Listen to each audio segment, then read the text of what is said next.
السلام علیکم six class. آج ہمارا سبق ہے وادی سندھ کی تہذیب کا زوال۔ تو اس میں ماہرین کی مختلف آراء پائی جاتی ہیں کہ وادی سندھ کی تہذیب کیسے ختم ہوئی، یعنی کیسے زوال پذیر ہوئی۔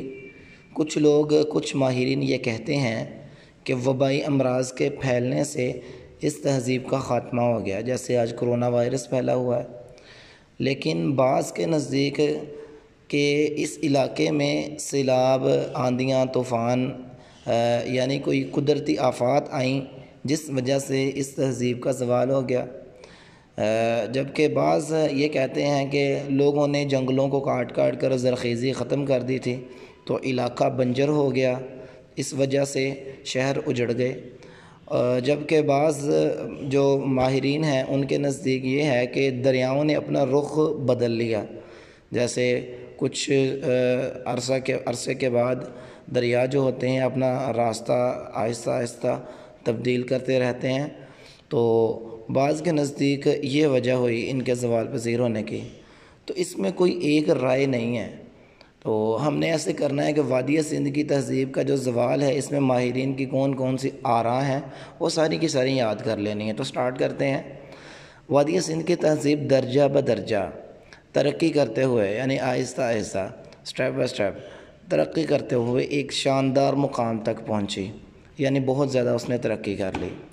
اس کا اثر ایک وسیع علاقے پر ہوا، مگر 1500 قبل از مسیح میں یہ اچانک غائب ہو گئی، یعنی 1500 قبل از مسیح حضرت عیسیٰ علیہ السلام کی پیدائش سے 1500 سال پہلے۔ مثال کے طور پر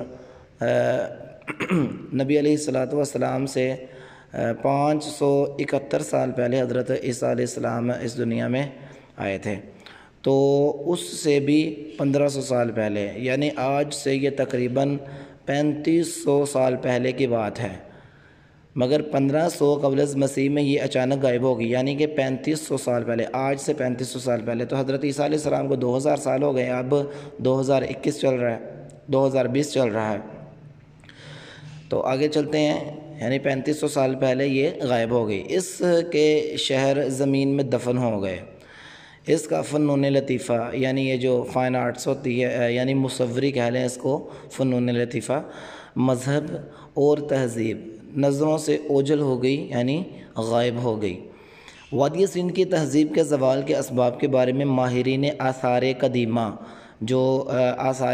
جو اولڈ چیزیں ہوتی ہیں، قدیم اشیاء ہوتی ہیں، وہ کوئی بھی آثار ہوں، وہ تلواریں بھی ہو سکتی ہیں، وہ جگہیں بھی ہو سکتی ہیں، وہ بہت سارے اور ٹھکانے، غاریں، کچھ بھی ہو سکتا ہے، پتھر ہو سکتے ہیں۔ ان چیزوں کو جو پرکھنے والے ہیں، ان کا علم رکھنے والے ہیں، ان کو کہا جاتا ہے ماہرین آثار قدیمہ۔ کے درمیان اختلاف پایا جاتا ہے، یعنی وادی سندھ کی جو تہذیب ہے یہ کیسے زوال پذیر ہوئی ہے، اس کے بارے میں ماہرین آثار قدیمہ اختلاف کرتے ہیں کہ یہ کیسے زوال پذیر ہوئی۔ قیاس کیا جاتا ہے کہ اس کے زوال میں اندرونی اور بیرونی دونوں عوامل کا عمل دخل تھا۔ اندرونی کہتے ہیں اندر والی، بیرونی کہتے ہیں باہر والے عوامل عمل کی جمع عوامل، وجوہات ہو سکتی ہیں۔ کچھ ماہرین کا خیال ہے کہ یہ تہذیب قدرتی آفات مثلاً زلزلے اور سیلاب وغیرہ سے ختم ہوئی۔ بعض ماہرین کے خیال میں وبائی امراض کے پھیلنے سے وادی سندھ کی تہذیب کا اختتام ہوا۔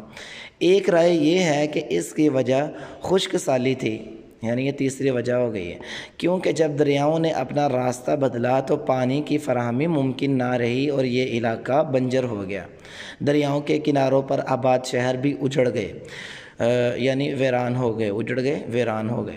کچھ ماہرین کی رائے ہے کہ لوگوں نے زمین پر بہت زیادہ کاشت کی، یہ چوتھی وجہ، جنگلوں کو کاٹ کر علاقے کی زرخیزی کو ہی ختم کر دیا، اس لیے جانوروں کے لیے چراگاہیں ختم ہو گئیں۔ جبکہ آخری وجہ، بعض ماہرین کا خیال ہے کہ میسوپوٹیمیا اور دوسری ہم عصر تہذیبیں جو آپ نے پیچھے پڑھی ہیں، یہاں پہ یہ آپ نے یہاں پہ تہذیبوں کے بارے میں پڑھا ہے، بعض کا خیال یہ ہے کہ ان تہذیبوں یعنی میسوپوٹیمیا اور دوسری ہم عصر تہذیبیں جو تھیں، ان سے تجارتی تعلقات ختم ہو گئے، ان سے تجارت ختم ہو گئی، اس کی وجہ سے آمدنی کا ایک بڑا ذریعہ ختم ہو گیا، باقی نہ رہا۔ جب شہر اور بستیاں اجڑ گئیں تو لوگ ہجرت کر کے دوسری جگہوں پر چلے گئے۔ تو یہ وادی سندھ کی تہذیب کا جو زوال ہے اس کے اسباب بتائے گئے ہیں۔ تو ان تمام اسباب کو یاد کر لینا ہے، تمام جو رائے ہیں ماہرین کی ان کو ذہن نشین کر لینا ہے، اور یہ جو موٹے موٹے ریزنز ہیں، وجوہات ہیں، ان کو آپ نے ذہن میں بٹھا لینا ہے، یعنی آپ نے اس کو مکمل یاد کرنے کی کوشش کرنی ہے۔ السلام علیکم ورحمۃ اللہ وبرکاتہ۔